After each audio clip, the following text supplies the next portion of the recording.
before it got serious in development, used to present this problem that, when put crudely, developing countries or underdeveloped countries were poor because they were poor, their per capita incomes were low, their savings were low. We were in that kind of a literature in a pre-Keynesian world. If savings are low, your investment is low. If your investment is low, your growth is low. If your growth is low, your income is low, and you're stuck in this trap. The only way you can get out of this trap is for a flow of capital from abroad. So foreign aid became quite crucial in that literature in order to be able to pull yourself out of underdevelopment or the fact that, or to try and support your effort to try and reduce the gap between the developed countries and the underdeveloped countries in the period after decolonization, after the Second World War. So that was the crude idea. So at that time too, so this whole idea is not new. At that time too, there seemed to have been an idea that, listen, finally you can rely on foreign finance to be able to resolve the problem of underdevelopment. And it came from this kind of a crude understanding, okay? More recently, of course, that kind of an argument has become one in which you say that, listen, as was presumed at that point of time, somehow using your comparative advantage, having open trade, opening yourself to capital flows from abroad, and at that point of time, private capital didn't come to these countries. It was all capital which came through either in the form of foreign direct investment or through the development aid network, which is bilateral and multilateral aid, which of course a large part was debt. That you relied on that in order to be able to get this finance. So you increased your savings as well as you addressed your foreign exchange gap by getting access to this. And that's the way you pulled yourself up. And the way you serviced it was because of the fact that, you relied on your comparative advantage, you liberalized your trade. There was always a set of commodities which you could export, and you would be able to earn the foreign exchange to meet these liabilities so that you get the benefit of the flow of additional savings to get yourself out of that underdevelopment trap. But on the other hand, it's not going to create for you a balance of payments problem because of the fact that you liberalize trade and you can get these net export revenues. Now, the early critique against that kind of, which of course came from many sources, was to point out, savings is resource mobilization is not really only a financial issue. In fact, fundamentally, the point which was made that this is a real issue. And of course, the first set of people people like Nurse, etc., or the early argument on this was to say that, oh, look at these countries. They are all characterized by the fact that they have this large amount of surplus labor. And if you could actually put this labor to work for capital formation purposes, take them out of low productivity sectors where some assume that the marginal product of labor is zero. So if you take them out, there's going to be no decline in agricultural output. You bring them to the industrial sector and you would be able to get productivity increase and growth over a period of time. So you can basically use bare hands and be able to actually ensure capital formation and through that process growth. Why do you need this foreign finance? And if you're in that kind of a world, you don't actually get into all this trade and financial liberalization. You're basically looking at ways in which you could ensure the mobilization of the surplus labor. Okay. Now, of course, this went on. This was extended, and the basic argument was that, as a number of people have explained this, that the argument was that the issue is not just raising the investment ratio. Of course, if you want higher growth, you have to raise the investment ratio, because for any incremental output capital ratio, if you want a higher rate of growth, you need a higher I by Y. Given technology, if you need higher growth, you need a higher investment ratio. Okay? And so the point was that you need to raise your investment ratio. But when the emphasis became on the real resource mobilization issue, you went beyond this whole idea that you can mobilize surplus labor in order for capital formation purposes, and the argument became that, listen, the composition of I by Y matters. Why, for example, simply put, if you actually take the fact that you're going to take labor out of the agricultural sector or the traditional sector and move it to the non-agricultural or modern sector, it's fine. You're getting a couple of hands or a few hands, but you're also getting a few mouths. So you should be able to feed that segment of the population. So you must be able to mobilize resources which would actually ensure that people who are producing things which they cannot eat would actually have access to a wage good basket in which food would be a very important component. So you must be able to mobilize that. So you need to resolve the wage goods constraint. Part of that surplus must be in the form of wage goods, which you could then use in order to be able to support the workers who are going to be indulging in this capital formation. Because this obviously went further, that, it's not enough to feed those workers. After a certain point of time, you can't produce things just using bare hands. You need capital equipment. And if you're going to import that capital equipment, you can do it only up to that point of time where you have access to foreign exchange. It's not all countries have access to the same degree. So therefore, you'll have to find a way in which you produce your own capital stock. And underdevelopment began to be seen as the fact that you had some limits to the availability of capital stock to be able to employ the labor force in full. So you need to build your capital stock. And you need to build your capital stock such that you can actually increase the productivity of consumption output, goods output in subsequent years. So, you had the Feldman, Marnovitz models and so on, which tried to, hone down on this, focus on this. But the basic point is that, listen, a part of that I by Y would also have to be in terms of producing capital goods needed to ensure this accumulation. So when you extended this whole idea of there is real resource constraint, it moved from using surplus labor to say, okay, surplus labor, fine, but you also need to relax the wage goods constraint.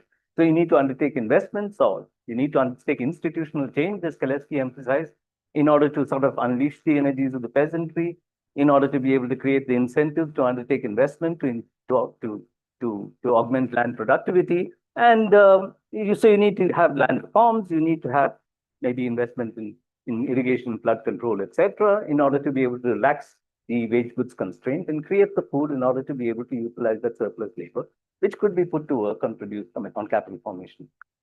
But in addition to that, you also needed to realize that when you're doing this, a significant part of that investment must occur in sectors which produce the machine tools, which produce the machines, which can then employ these workers to produce the consumption goods and increase productivity over a period of time. So you began to get this complex idea where resource mobilization was basically being discussed within the framework of a notion that this is a real issue.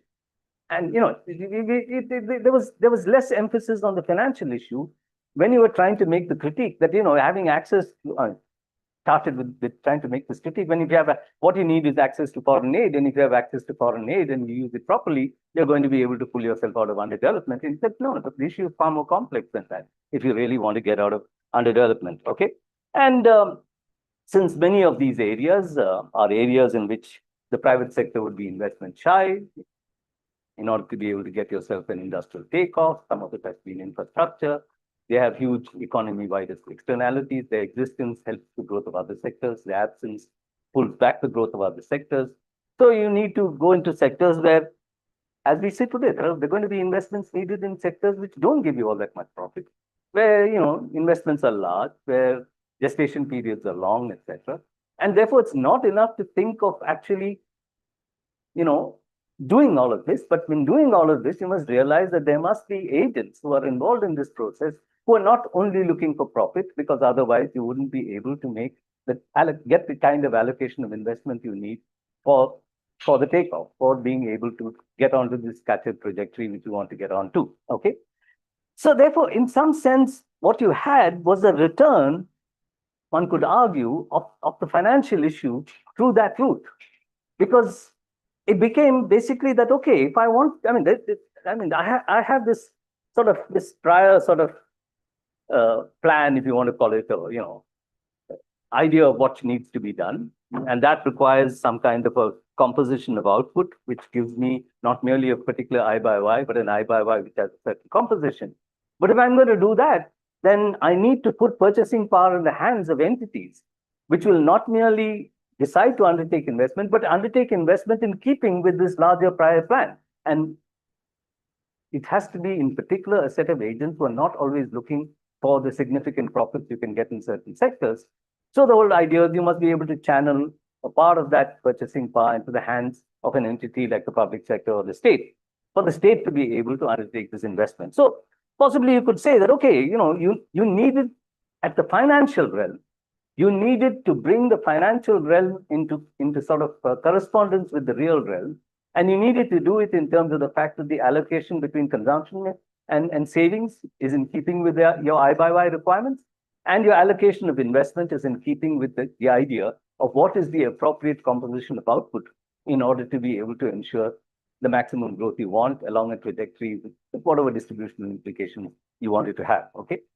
So you can say that it's through that route that you, in some sense, brought back the idea of finance, because you needed to have processes in the financial realm, since incomes accrue to people in the form of money income, that they make the allocations between consumption and savings, that these decisions are not only public sector decisions, but also private sector decisions in mixed or market economies.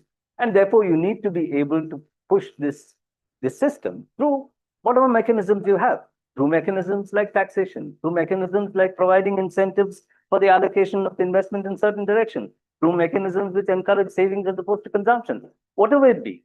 You obviously has to have an entity which has this plan, which must be able to do all of this and ensure the movement of financial resources in this form in order to be able to realize this plan, even though you're not in a centrally planned economy. That in some sense was what you're trying to get, which meant that you basically thought that the ability of the state, even within the framework of a mixed economy, to be able to take the economy was huge, which obviously was making an assumption that the state has had a kind of independence, a social sanction, and a willingness to be able to undertake this, and was willing to undertake these kinds of activities: taxation, differential interest rates, allocation of credit, whatever it may be, in order to be able to ensure that you can realize this plan without being within the framework of a planned system. Okay. So this is in this, of course, there was this crucial role of public investment, so that a significant part of the movement of resources in the financial realm had to be to the state, which is why you had an important role for taxation within this mechanism, of progressive taxation within this perspective, not mechanism. And investment coordination can only be undertaken by the state, because you needed to coordinate the allocation of savings in ways in which you met with this. Okay. Now, so in some sense, you can ask me the question. I mean, for those of you who is, I mean, but what are you talking about when you talk about market economies? I mean, okay, I'm sure those of you who attended Pravat's course and will be attending, first thing you're told is, market economy is a demand constraint system. So, we're not talking about demand constraint. We're talking about changing supply. And the point is, I think, Kaleski had this point, which also he refers to, which the Kaleski point was that, listen, I mean, there is a difference between developed economies and underdeveloped economies. In developed economies, you basically are saying that, the reason why output falls and resources tend to get unutilized is because of the fact that there is no reason why investments should match up to the savings which capitalists undertake. Okay? There is no reason. So therefore, you can actually end up, the normal state would be that you're in a state of underemployment of resources. The state has to come in without having objectives tethered to profit and without its expenditure necessarily being tethered to today's income, undertake the expenditures necessary to generate the demand in order to be able to ensure that the level of expenditure and therefore the level of investment is in keeping with the savings which are undertaken by the system as a whole, in particular the private sector.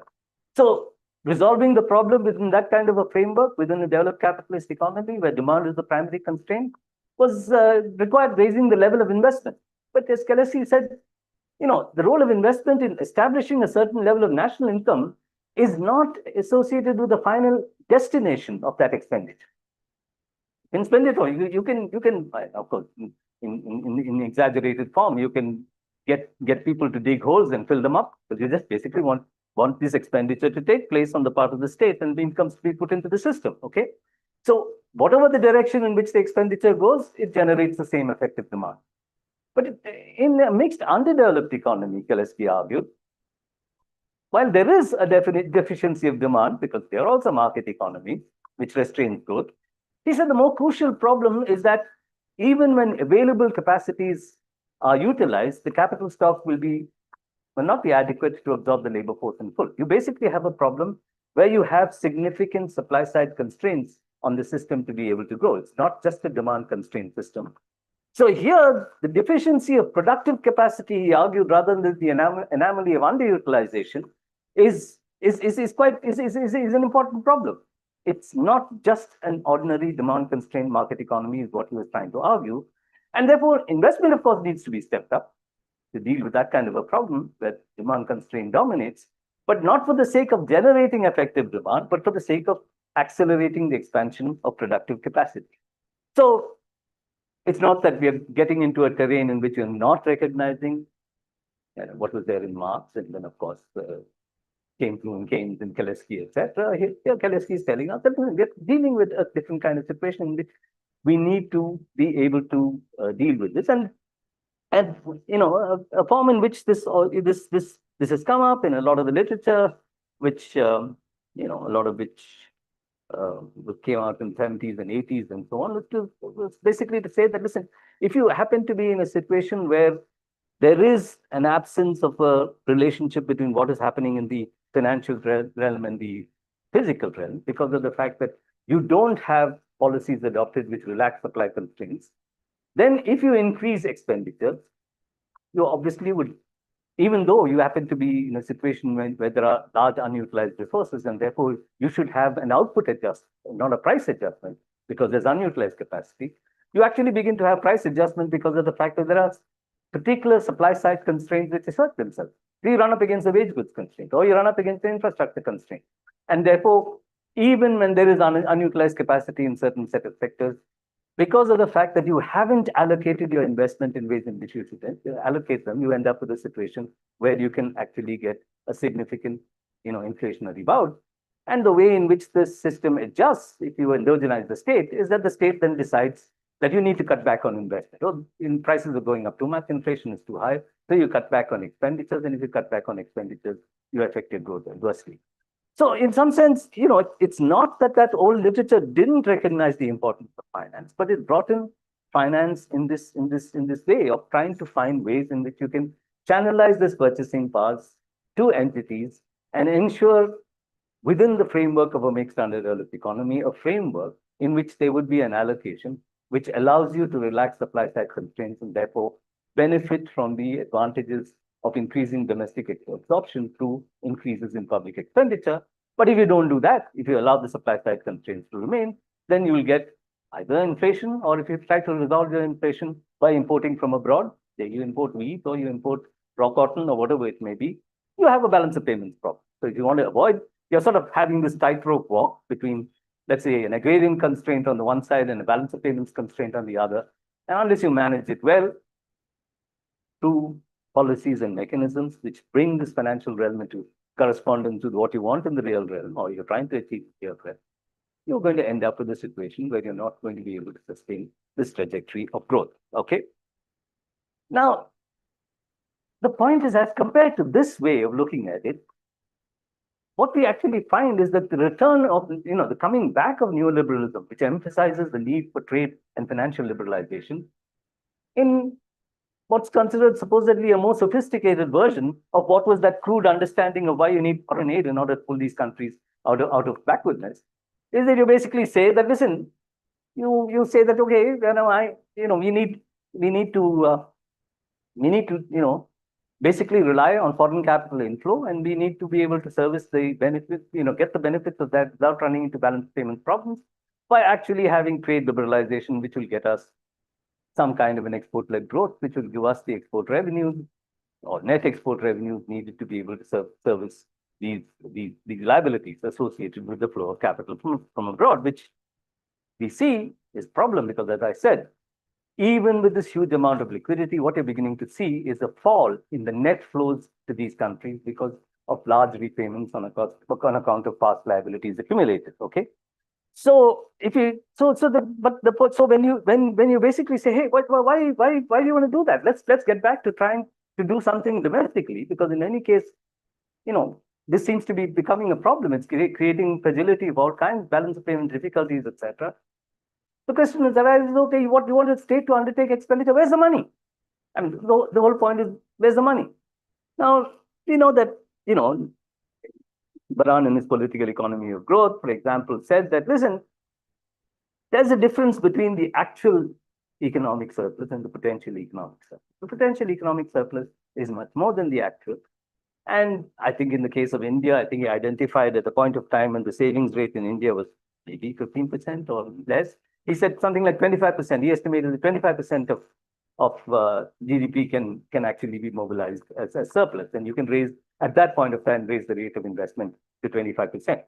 So the first thing is, how do you do that? And of course, the way you do that is actually use mechanisms like taxation. You actually get the state to take out the excess, which is actually not being, diverted to investment, maybe being put into consumption of kinds which are non-essential, and you basically, try to get hold of that. That also accrues in the hands of the state, and you undertake these expenditures in order to. So there's no question of where's the money. These are countries which, even though their per capita income is low, the existence of significant income inequality means that the potential economic surplus is much more than the actual economic surplus. So taxation is crucial given that inequality. Now, and then there's the possibility of proactive fiscal policy, which you can, with raising investment, you just need to relax supply side constraints, because this whole idea that where's the money? If you try to spend it, you'll only get inflation. You're not going to get any increase in output. Is based on the premise that you're not going to be able to match that simultaneously with a subset of policies which relax supply side constraints, so that when you increase domestic absorption through public expenditures, you get output increases and not high inflation. Okay. But the point is, and this is a point which Prof has made, and I think it's a point which needs to be mentioned. When supply constraints are still operative, taxation is better, because of the fact that if supply side constraints are operative and the state decides to undertake expenditure based on debt, prices go up. Prices go up in order to increase the surpluses of those who are the producers of the commodities whose prices go up. Their increases in income are partly allocated to consumption and partly to savings. That savings is what goes to finance the deficit on the government's budget. Okay, but this means that you have to allow inflation, given the propensity to consume among that section of the population. You must allow inflation to go up so much that they accumulate enough out of that inflation to finance the deficit on the government's budget in order to get your, I'm sure you'll study when you're doing your macro course. Okay, so what does that mean? It basically means that there's an accumulation of wealth in the private sector to match the deficits in the public sector in order to sustain that in a context when supply side constraints are operative, because of the fact that the way in which the money comes to the state is indirectly through the accumulation of surpluses in the private sector. Whereas in the case of taxation, it goes directly into the hands of the state. And therefore, in such a situation, there is a case why we should emphasize more taxation as opposed to just proactive fiscal policy based on debt finance spending by the state. Okay. The point is, because of this period in which all this liquidity began to actually move, it earlier never went to the developing countries, but suddenly had to move to developing countries. There was a supply side push of capital because they were in search of new areas to invest in and lend to. They became, the countries which are chronically deficit on their balance of payments, for a long period of time, they used to be in a world in which there were binding constraints on the current account deficit. Why were there binding constraints on the current account deficit? Because you couldn't access capital on demand. You couldn't access foreign exchange on demand. The only way you could access foreign exchange is through foreign direct investment and the development aid network. But now suddenly it appeared that you could. You could issue sovereign bonds. You could get loans syndicated. So it appeared as if suddenly there was no real binding constraint. If earlier you said that, 3% current account deficit is going to generate a crisis, now you say that why are you stuck with 3% current account deficit? You can have a 5% current account deficit because the world is awash with liquidity. Okay. So what really begins to happen is that, the limits set by the access to foreign capital through the old routes, which earlier were determined from the supply side, because who determines the amount of aid you get? Who determines the amount of foreign investment that comes into your country? It's all determined from the supply side. Now, somehow you get this impression that from the demand side, I can issue sovereign bonds, and, I'm a Rajapaksa, I want to build a big tower in the middle of Colombo. I issue sovereign bonds. Some of them do that. Others do it because they need the money. They actually need the money. And you end up with this idea that no more is the balance of payments constraint um, because you have this excess benefit of excess global liquidity, and so you think that the increased access to foreign finance relaxes this binding external constraint. But that happened only temporarily, as we see even from the evidence. And even the public sector could access this through bond issues. So it appeared as if we are back to that situation. Use the money. In fact, at the point of time when India went to its first huge IMF loan in the 1980s, when we didn't have a crisis on our hands, what was said is that we need to do this because of the fact that there's so much liquidity in the world, and India should use that liquidity and now become a global player. That was in 1980, not the 1991 crisis, the 1980, for foreign exchange. That was the argument which brought neoliberalism into many of these countries. Okay. Now, what are the consequences? Domestic resource mobilization was not seen as a problem, and both, tax finance and debt finance public spending was suppressed. Growth was now, riding on the reality of debt, but it rode on provision of debt, and non-performing loans in all countries go up, they come down, they go up again, etc.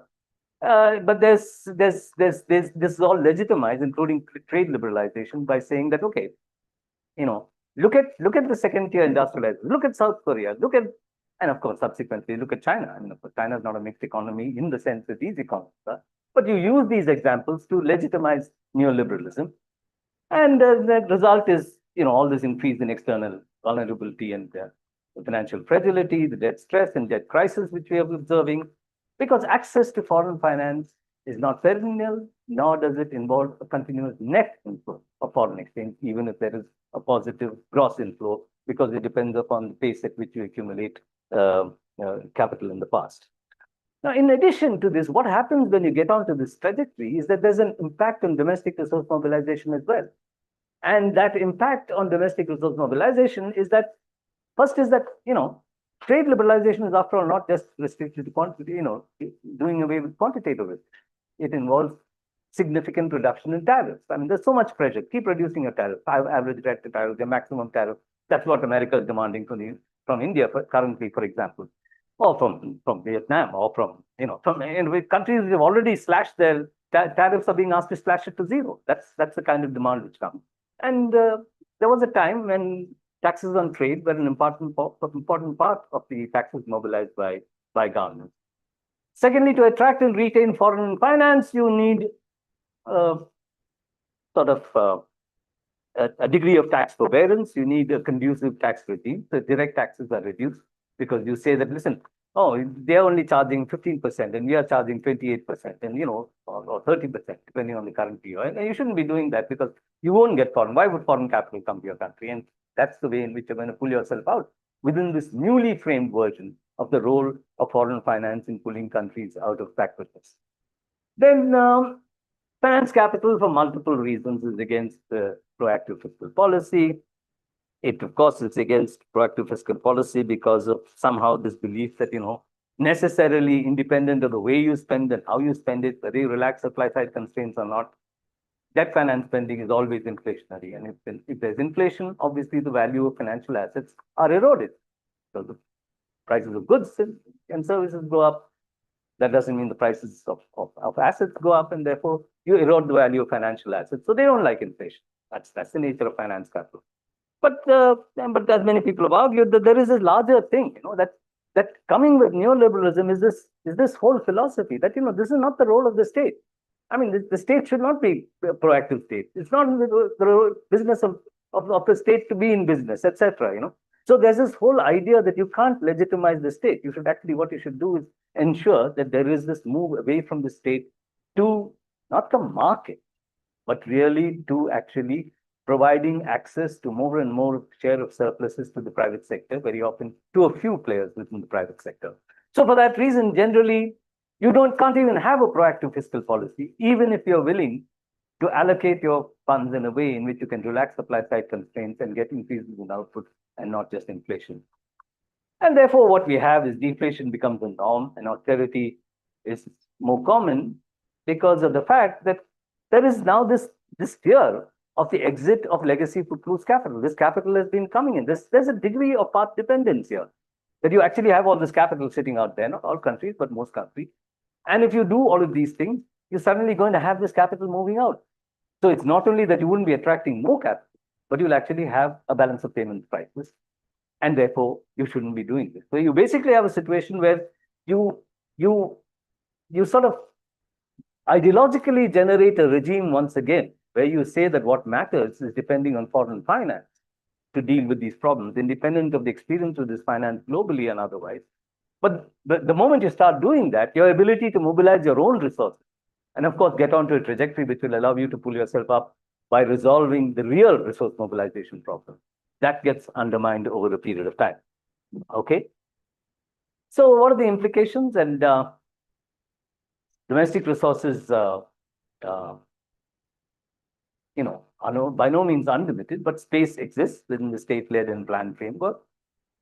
That freedom can be exercised only if foreign capital flows. What is crucial is you need capital control. You need to keep foreign capital under control and at bay. And this is not only portfolio capital, it comes into, let's say, bond and equity markets, stock markets, but also a large part of what's called foreign direct investment, because if a single investor holds 10% of equity in a firm, it's considered foreign direct investment. And we know of enough instances where international, investment bankers, hedge funds, etc., buy more than 10% in companies if they think are going to see significant appreciation of capital prices. And this goes, this results in even that being put loose. And if you have legacy capital of that kind, there's this fear that it'll run away. Okay. But you have to have, at some point of time, you have to be able to say that rather than take the pain of having this capital with us, it's better to take the pain of preventing this capital from coming in and then getting onto a trajectory of the kind that we've sort of seen the development literature formulating for a long period of time. And of course, you should have to ensure that expansionary fiscal policy does not lead to inflation by the structure of altering the structure of domestic supply, not only through using foreign exchange to import, because that can lead to debt, but also by actually changing the structure of domestic production, the allocation of investment domestically, such that you're actually saying that I buy Y alone is not enough. We should actually look at the composition of output in order to be able to ensure that we can use proactive fiscal policy. So in some sense, what one is saying is that, it's not that, neoliberalism was a whole new idea. Neoliberalism was basically a reformulation of a way in which you thought you could combine financial openness with trade liberalization in order to be able to get us growth, and there is no other alternative. That existed in crude forms earlier, that exists in, again, I would say still crude forms, subsequently. There was a critique of that. We have improved versions of that critique now, which actually allows us to formulate, at least in a macro sense, of course, the details that we filled in of what would be an alternative strategy. There are prerequisites for that, which one of the most important is capital controls.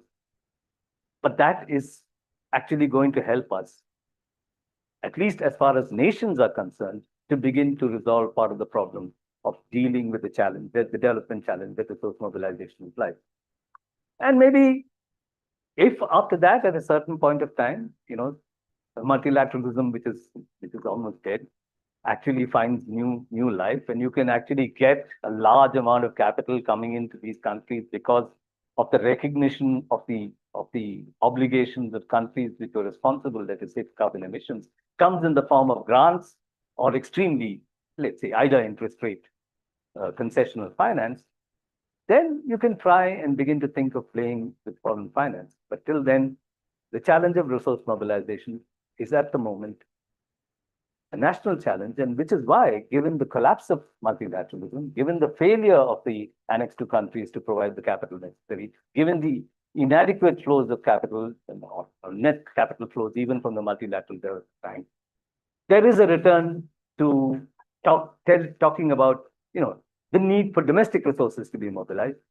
But all what one is saying is that is not saying that China should put in more money, or India should put in more money, or Brazil should put in more money. That is basically saying that we have to drop neoliberalism and go back to a whole way of thinking of development in which the trajectory of development itself is a process of mobilizing resources. So that's it.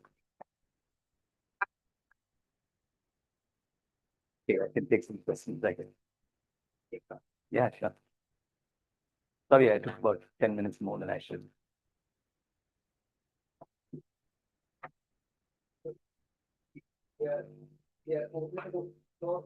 Questions?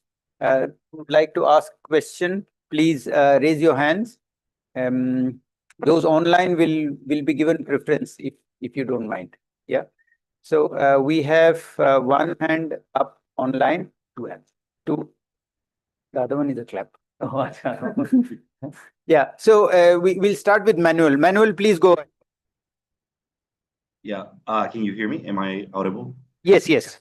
Yeah. Okay. Thank you. Thank you very much for the enlightening lecture. I think I appreciate a lot.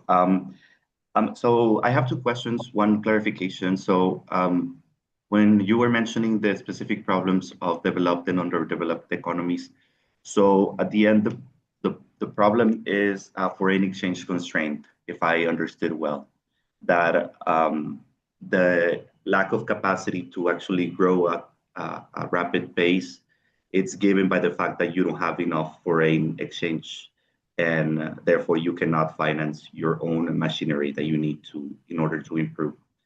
So can you please just clarify on that, because I think I didn't get the idea there. No, in fact, what I was trying to say is that there's a whole argument that the only way in which you can actually get growth in underdeveloped economies is to rely on foreign finance, because of the fact that they're poor, their savings are low, etc., and all because of this whole neoliberal idea that there's this huge amount of liquidity in the international system, and you can use that liquidity, and it's not going to create a balance of payments problem so long as you trade liberalize, because you can then become a successful exporter who gets the foreign exchange to service those liabilities. And I'm saying that the evidence is that that's not true at all, and therefore you need to actually try and pull yourself up by your own bootstraps. And what is implied in that? What is the challenge in resource mobilization in that sense, as comes out of a long history of the development? Got it. Thank you. My second question is more on the practical aspect of capital controls. Wouldn't capital controls mean kind of reject investment appetite for investing in the country? Or like, I would like to know your assessment on if for developing economies that they don't receive like a constant flow of investment, is this not like also taking the economy further away from the investment level that the economy needs? No, I mean, first of all, the case is, what is being emphasized is that, listen, in today's world, a large part of the flow comes in the form of portfolio flows, which is debt, bond market flows, and flows which come into the stock market, and not really in the form of foreign direct investment. A part of foreign direct investment is also actually embodies that kind of capital flow. But if you can actually get foreign direct investment, which creates significant value addition in your domestic economy, exports enough to be able to generate the foreign exchange to service the liabilities associated with foreign direct investment, brings in technology and allows you to appropriate it, etc., then of course you can use foreign technology. But then the point is, you're saying that you must have a state which mediates the relationship between domestic investors and foreign finance in a way in which you only allow it to come within those kinds of conditions. That kind of foreign capital, which basically comes not because of the fact that it has a long-term interest of partnership, which would be beneficial to the country which is operating in without creating balance of payment problems, but basically comes because it wants profits from appreciation, from the fact that there's an increase in valuation. So it's capital gains rather than profits and dividends, which they are looking for in the short run. That is something which actually results in vulnerability. That's what I'm saying.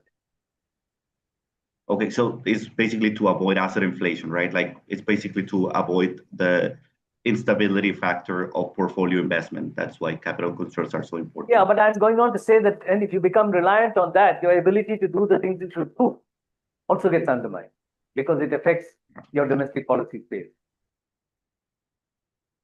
Thanks so much.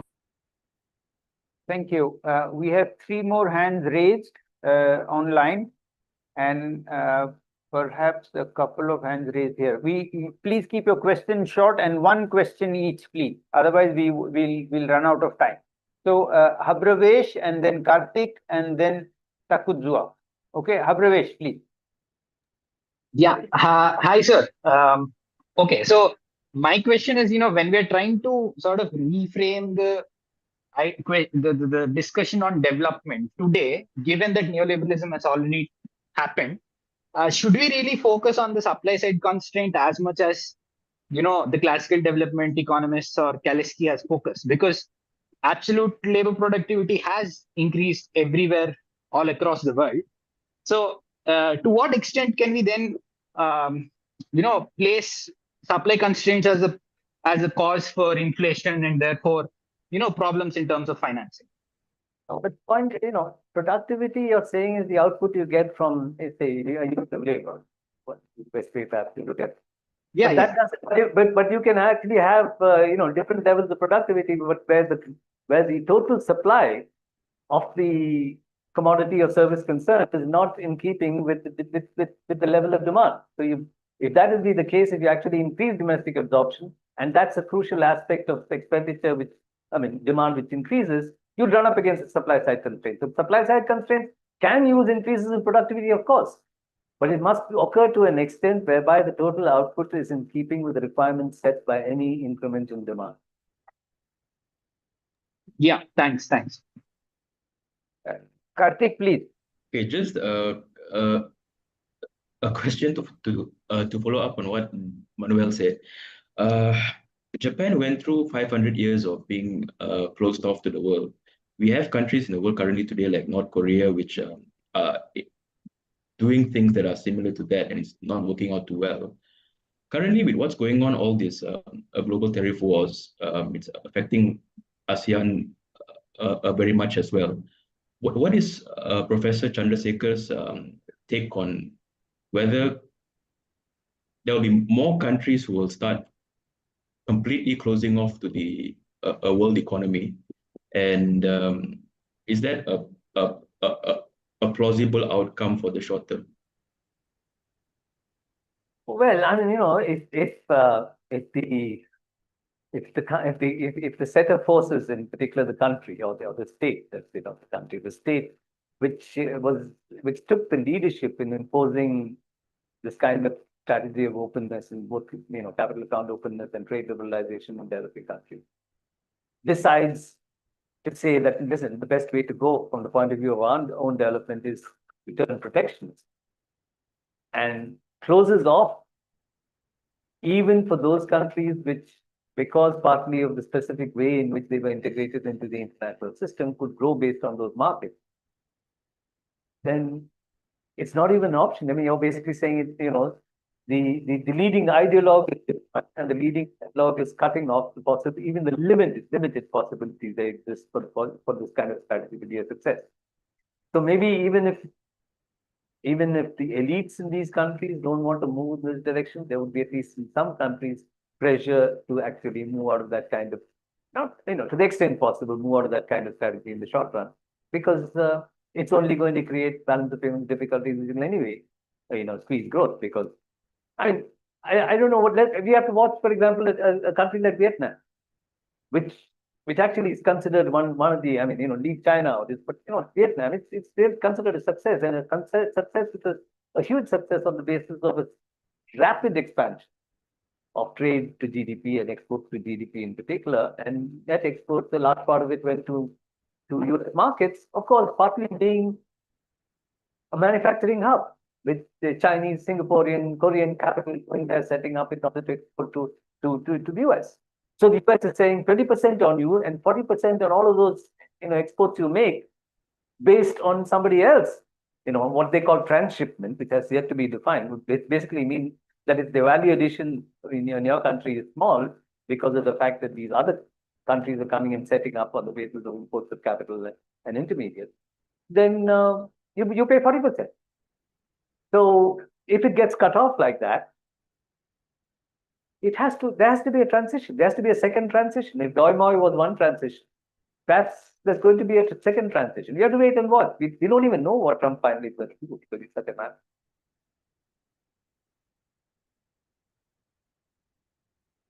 Takuzwa, that's the last question online, and then we'll take one or two in person. Takuzwa, please.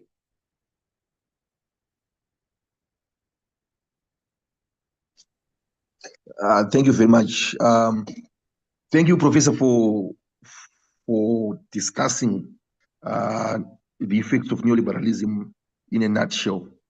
But I do believe the reason why such ideologies are forced on the global south countries, especially in Africa, is because they don't have alternative financing in as much they have alternative path to development.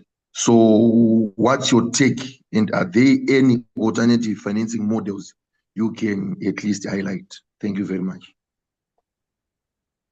Well, I suppose I am, in a macro sense, suggesting an alternative financing based on possibilities within the domestic frame itself, rather than relying on, and that includes all the, what do you want to call it? You want to call it the inside and outside forms of financing. You use taxation, you use the, control over the banking system so that you can allocate credit, differential interest rates, determine the directions in which credit moves, etc., etc. So all of those financing mechanisms which are internal to these countries, rather than rely on financing alternatives which are normally spoken of in the international, where you're really saying that can we think of blended finance to finance the SDGs and so on. I'm really trying to say that we need to go back and look at the things which we have used in the past, but which got undermined by neoliberalism. Thank you. We'll have only two questions from the floor here. We'll start with Pranita and then Jason. Yeah, only two. Pranita, your question should be short. Same with Jason, please. But you asked me so many questions in the past. Short question, please. Yeah. Said we need to focus on altering the supply side.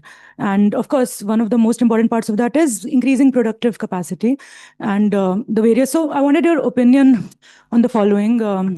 So without getting into controversial territory, so the example of China. So for example, like the need to control capital controls as well as keeping foreign finance at bay. So China had this strategy where even both portfolio and FDI. So in terms of portfolio, they used to have a system of A shares and B shares.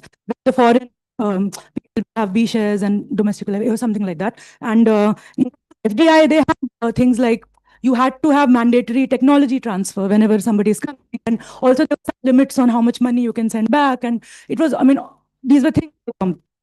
So one is, of course, like these strategies which exist because, and so I was wondering, personally, I don't know, like how effective, it's very, as you said, importance of having domestic, like addressing this problem domestically and like, but even to the domestic supply side to create productive capacity, there would be need of capital, more capital. So I don't know if it is, of course, right now it's all very problematic and China is the only exception we have in terms of foreign financing in this way, as we've seen in a lot of examples.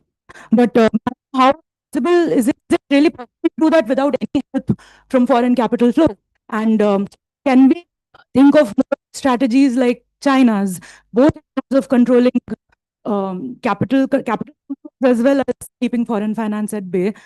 And in the sense like having strategies around it, like both in portfolio and FDI. So I was wondering your opinion on that, and if that's something, of course, other ways of doing it. That's just one example. So what's your opinion on that? Well, that's a big question. You see, first of all, I don't think, the high rates of investment which China sustained for such a long period of time was because of foreign finance.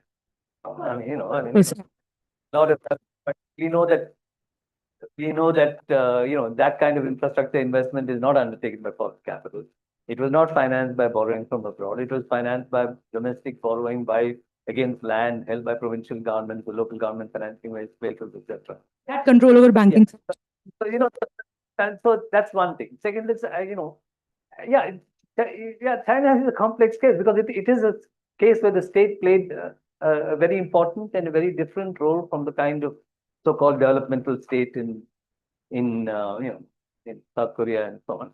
But it is also It's also a puzzle that how come for so long to this degree the international system allowed China, which wasn't even recognized till it entered the WTO as a market economy, and even then allowed it to have this kind of a constantly rising foothold in international markets, capitalist international markets. So, which is also becoming a problem now.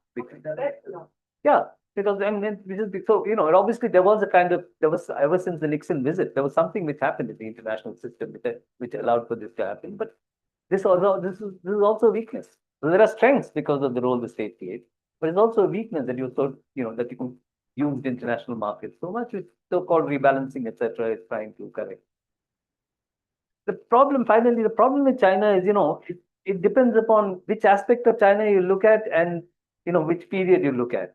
You can always find things and arguments which make it to be a very different kind of economy. And you can also make arguments which actually say that, there's a lot which seems to be like sort of more non-socialist market economies as opposed to socialist market economy. So, so it's a complex thing and it's always constantly evolving, but it's different. I mean, and I think, I mean, just as much as I don't think you can say that why doesn't every country be like South Korea was? I mean, it's not possible. South Korea had a special relationship with the United States. The thing is, why can't every country be like China? It's had the revolution, it had complexities after the revolution, it had a great leap forward, it had cultural revolution, which had also the disruptive effect. And it had this whole reform after Jerry, So I mean, so you can have principles which can be applied in different contexts, but to say that you should be like that. control. So that is AMD and all you're talking about is being diluted hugely. I don't, now you don't know what, I mean, now Hong Kong is not even another system. So, One last question, Jasdeep, and we have to close.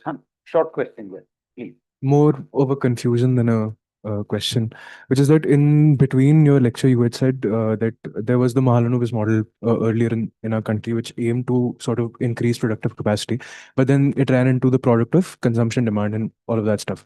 So, but now when we have a situation post the Green Revolution where we have largely a consumption basket in place and we have underutilization of capacity, but at the same time, obviously, it's not at the level that we'd like it to be. So why can the demand problem not be solved by an increase in the productive capacity through sovereign debt, and which can then put in place like capital good sectors which can fully employ or at least try to fully employ much of the population which is currently underemployed in the agricultural sector, and then this again would raise consumption and increase demand, which again was seen to be a problem. yeah, so first of all, we should be careful about treating this agricultural surplus as being a true agricultural surplus because it all depends on where consumption. If actually you had huge increases in equality, there's been arguing this was a long period of time. You're really talking about levels of consumption which actually, if they were reasonable levels of consumption, you possibly don't have so much of surplus. But supposing you start with a surplus, okay, supposing you relax supply side constraints in agriculture, you don't have a wage goods constraint. You want to do a version of the Mahalanobis in today's context. Why do you need foreign sovereign debt? You can do sovereign debt domestic. So why do we need foreign capital in large measure? You definitely need foreign exchange if there are essential inputs which, if you don't have access to, that will result in a fall in domestic output. In which case, when you're not using it for imports, not necessarily related to being able to sustain and expand domestic production. But you don't have a way of domestically resolving that, at least in the immediate short run. And on the other hand, not having access to those commodities would mean that it's going to affect your ability to be able to expand output or raise investment. Then you need the foreign. So that's necessary amount of foreign exchange, which you have to earn on the basis of your own ability. And of course, to the extent that you can obtain it in ways which are not detrimental, you can obtain it on the capital account. So, but we have to be sure that the surplus we have in the agricultural sectors is actually a surplus once we give people employment, which is decent and significant in terms of the number of days that their earnings level.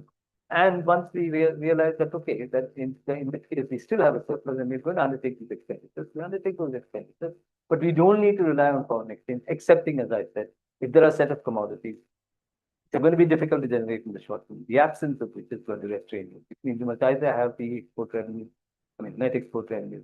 I mean, you have the export revenues to import that, or you need access to capital, the kind which is not debilitating in order to be able to import that, because that's a real constraint. That's not a constraint which comes because people are buying Mercedes like cars. Thank you. So we have to stop, unfortunately. It was a very engaging hour and a half. He doesn't have a choice but to say that. On your behalf, I would like to thank Professor Chandrasekhar for this very interesting lecture and for a very good start to our certificate program. Thank you. Thank you. He will come back for more lectures and more interaction. On 3rd of September, we have an interaction with him. So the first time he's coming back is 3rd of September, and then we'll bring him back again. Thank you so much. Thank you. Yeah, see you. Goodbye. Thank you, Professor. Bye-bye. Thank you. Bye-bye. Oh, yeah, bye-bye. Bye-bye. Bye, everybody. Sorry.